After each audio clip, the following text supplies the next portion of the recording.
Here's the clear water of Lake Superior.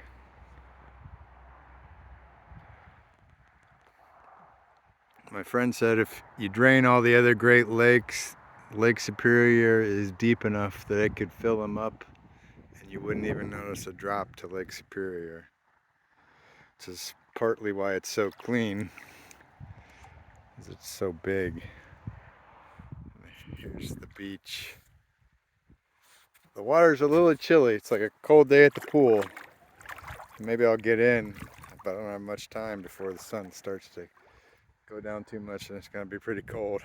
I got my feet in, so I can just walk out here, see how far I can get before it just gets too cold for me to want to turn back.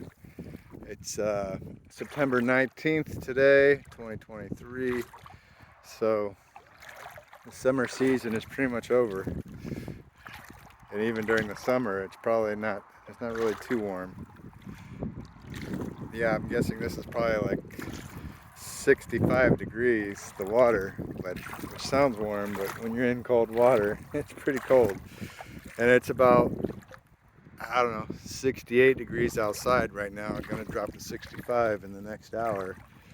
This morning when I woke up, it was 37 degrees, so you could imagine that's gonna really make the water cold. I probably should have came last night, because that cold spell really did a number. But it's supposed to warm up as the week goes on a little bit, get up in the 70s, and it might have got to 73 today, but it might have just because we were in the sun.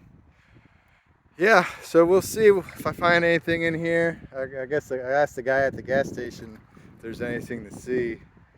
He just said if you're lucky you'll see a fish, so it's not quite as good as the ocean where you see life all the time, especially like in Bermuda where you see like big fish just swimming up in the waves, and there's not any waves either, which kind of makes it so you can see everything really clear.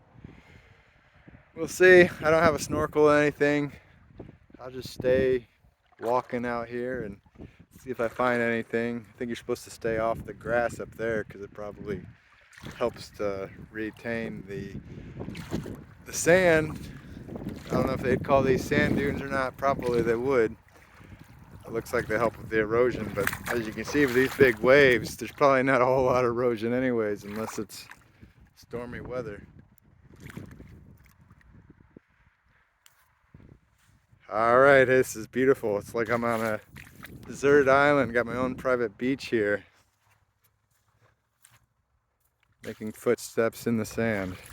You can kind of see the sand. It's, yeah, it's almost like a golden coast, you could say. I'm actually pleasantly surprised. The sand is pretty good. Yeah, not really any shells or rocks like Lake Erie, and the water's clear. So that's pretty amazing.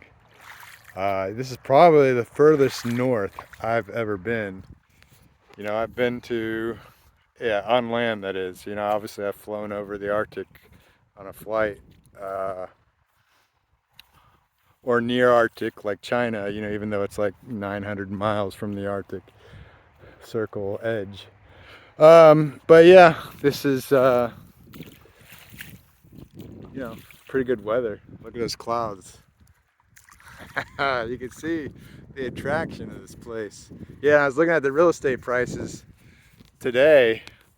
Yeah, I mean, for it being in the middle of nowhere, it's not cheap by any means. I mean, obviously it's not as expensive as a big city. You got Green Bay, just I don't know, a couple hours away, which that population's only 100,000 people, so that's kind of crazy that it's got such small population and it has a NFL football team. And then Milwaukee's just a little bit further away, and then Chicago, which was, you know, 6 hours drive. So we'll see what we find. Looks like there's somebody up there.